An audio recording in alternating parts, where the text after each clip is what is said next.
All right, everybody, that will do it for day one of the 2024 NFL Draft.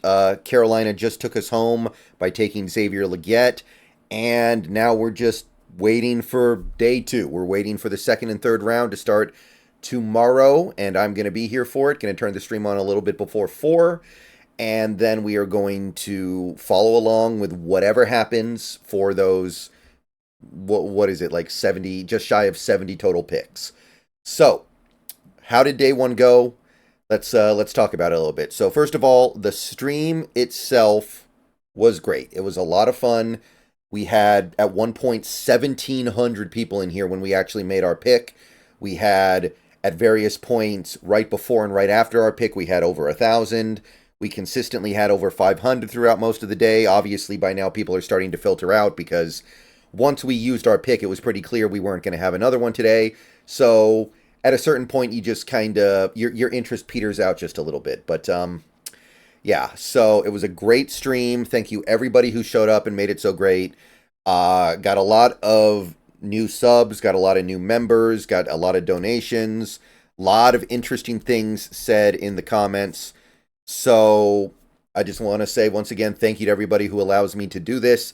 Thank you to everybody who supports. Thank you to everybody who wanted to be part of this day one draft stream. So the stream itself, absolutely awesome.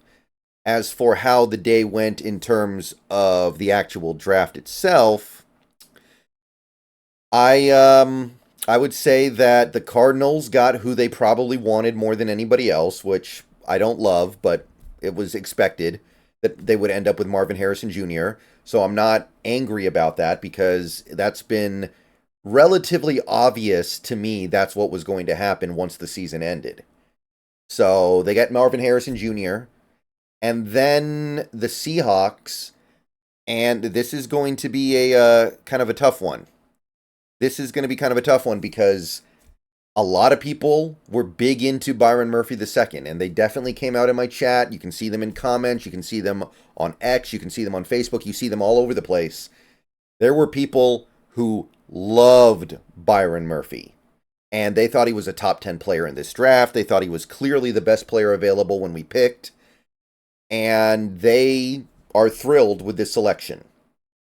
And I was just not one of them. And I want to be very clear here. The only reason why I say that is because when I looked at him as a player, when I looked at him as a prospect, I just didn't get the hype the way that a lot of people did. It is really just that simple. And when it's something like that, when a lot of people see something that you are just not seeing, it's pretty easy to just say, you know what? I probably got this one wrong. He's probably really good, and I just didn't see it. I just didn't get it, but it's there because a lot of people saw it. So I want to be very clear here. I don't think this is a bad pick. I don't think that this is a pick that is something that I'm going to be upset about. I don't think this is a pick that we're going to have some tremendous level of regret about. But it's just one of those things where I personally didn't think the player was worth the hype that a lot of people were giving him, because when I watched him play, when I looked at the tape, I saw a player who probably deserved to be a first-round pick, but I didn't think much more of him than that. I don't have a problem with the approach of getting a defensive lineman. I've said all along, I want the best players possible. And if you think Byron Murphy Jr., Byron Murphy II is the best player in the draft when we picked, then okay. I can understand that perception, because a lot of people thought that. A lot of people thought he was worthy of a middle first-round pick. Some people thought he was worthy of a top 10 pick. So it's not going to be hard for me to be down with this pick. It's something where I feel like I just need to take an extended period of time to really study him and really try to understand what makes him appealing. And then I have to actually see it on the field, of course, but that's the case for anybody. So I do think that the approach fundamentally is sound, taking a defensive player, taking a defensive lineman, taking somebody who should help address the issues that this team has. My concern would be what motivated this pick. what motivated the pick? Was it our run defense is terrible, so we have to take a defensive lineman? If that was the approach, that's something that's hard for me to get behind. That's how you end up with LJ Collier's. That's how you end up with Germain Ifedi's. But if we assume that he was picked because he was the best player on our board, then that's something that I'm certainly cool with. When you draft by BPA, you have to be willing to live with the results. And not everybody's BPA is going to be identical to everyone else's BPA. So when you want your team to ascribe to the best player available philosophy, you have to accept that this is something that can happen. The team might see something that you just don't quite see. And in this case, the team and a lot of people, saw something that I just didn't quite see. And again, I can live with that because positionally, I understand it. In terms of fit, I can kind of understand it because he is often compared to Justin Madubuike, who Mike McDonald got a lot out of in Baltimore. I can understand it on all those levels. I just need to see something special from the player that I didn't see yet. And maybe I'll see it on a second look. Maybe I'll see it when I dive deeper into it. Maybe I won't be able to see it until the games actually start. But as of right now, I'm telling you, I think it's an okay pick. I might change my mind in the next couple of days as I dive deeper into them. But to me, it's okay. I'm not mad about it. I don't think it's a bad pick. I think it's okay.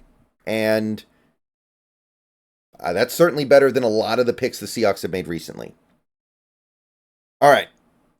After that, we had the Rams picked Jared Verse, which, Jared Verse is good. That's good value. That's a good player. So I wasn't thrilled about that, but at least they didn't get to trade up into the top 10 to get a franchise left tackle or a guy like a Brock Bowers. Their attempts to trade up ended up being wasted, and they ended up taking a defensive player who I think he's going to be good, but isn't somebody who puts the fear of God into me or anything like that. And then you had whatever it is the 49ers did, which, I thought the Falcons had won the day for atrocious day one decisions. I thought the Falcons could not be beat. And then the Niners took somebody who I barely had in the top 100 at 31. So that was awesome. That was a great way to end the day. The San Francisco 49ers, Ricky Pearsall, a receiver who I wondered if I was overrating by putting him in the late third round. I was thinking maybe that's too high. Apparently the Niners thought it was way too low. So I'm pretty happy about that.